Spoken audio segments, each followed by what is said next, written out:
নিরপেক্ষ সরকারে কোনো রাজনৈতিক দলের ভূমিকা রাখার প্রয়োজন নাই।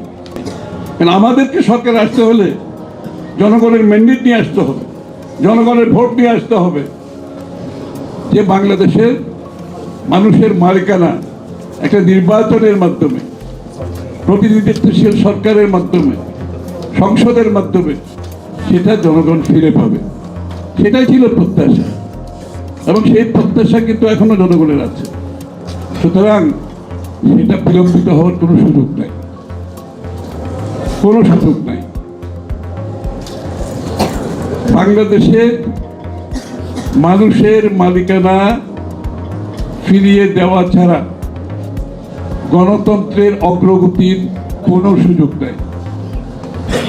গণতন্ত্রের শুরু ওখান থেকে, অগ্রগতি সেখান থেকে, গণতন্ত্রের পথ সেখান থেকে, এবং সেটা একমাত্র নির্বাচন ব্যতীত আর কোনো পথ নাই। অন্য কোনো পথ খুঁজতে গেলে সন্দেহের উদ্রেক হবে, জনগণ হতাশ হবে, বাংলাদেশের গণতন্ত্র আবারও মুখ থুবড়ে পড়বে। সেই সংগ্রাম, সেই ত্যাগ অব্যাহতভাবে কিন্তু বাংলাদেশে চলেছে। এটা বাকশালকে বিদায় দিয়ে শেষ হয়নি। পরবর্তীতে আরেক স্বৈরাচার এসেছে, তারাও নির্বাচনকে তাদের নিয়ন্ত্রণে নিয়ে জনগণের মালিকানা কেড়ে নিয়েছে। তারপরে ১/১১ একই অবস্থা, তারপরে শেখ হাসিনা স্বৈরাচার ফ্যাসিস্টের মাধ্যমে আবার সেই অনেকটা একদলীয় সরকার এবং জনগণের মালিকানা কেড়ে নেওয়ার বিরুদ্ধে আন্দোলন আমাদের সকলকে করতে হয়েছে।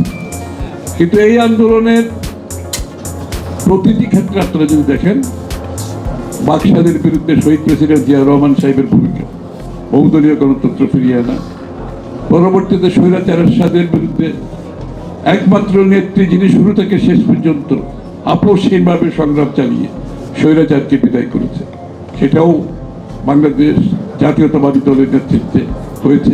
বহুদলীয় গণতন্ত্র পুনঃপ্রবর্তিত করেছেন বেগম খালেদা জিয়ার নেতৃত্বে। তার পরবর্তীতে দেশনেত্রী বেগম খালেদা জিয়ার অবিরাম সংগ্রাম চলেছে এই ফ্যাসিস্ট শেখ হাসিনার বিরুদ্ধে।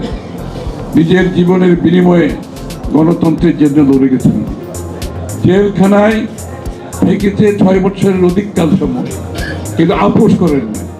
শুধু গণতন্ত্র এবং জনগণের মালিকানার আন্দোলন, সেই আন্দোলন শেষ হয়নি।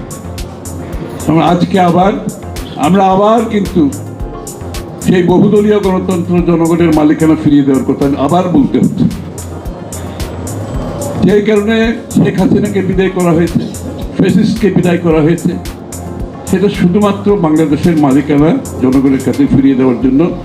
এই দেশের মালিক যারা, তারাই সিদ্ধান্ত নেবে বাংলাদেশ কিভাবে পরিচালিত হবে, এবং তার একমাত্র উপায় হচ্ছে বাংলাদেশের জনগণের মালিকের ভোটে নির্বাচিত প্রতিনিধিত্বশীল নির্বাচিত সংসদ এবং সরকারের মাধ্যমে এটা করতে হবে। এর ব্যতিক্রম কিছু করার কোনো সুযোগ নেই। কেউ যদি মনে করে মালিকানা কেড়ে নিয়েছিল শেখ মুজিবুর রহমান, বাকশালের মাধ্যমে কেড়ে নিয়েছিল, সেইভাবে তার বিরুদ্ধে কিন্তু পুরো দেশের মানুষ সংগ্রাম করছে।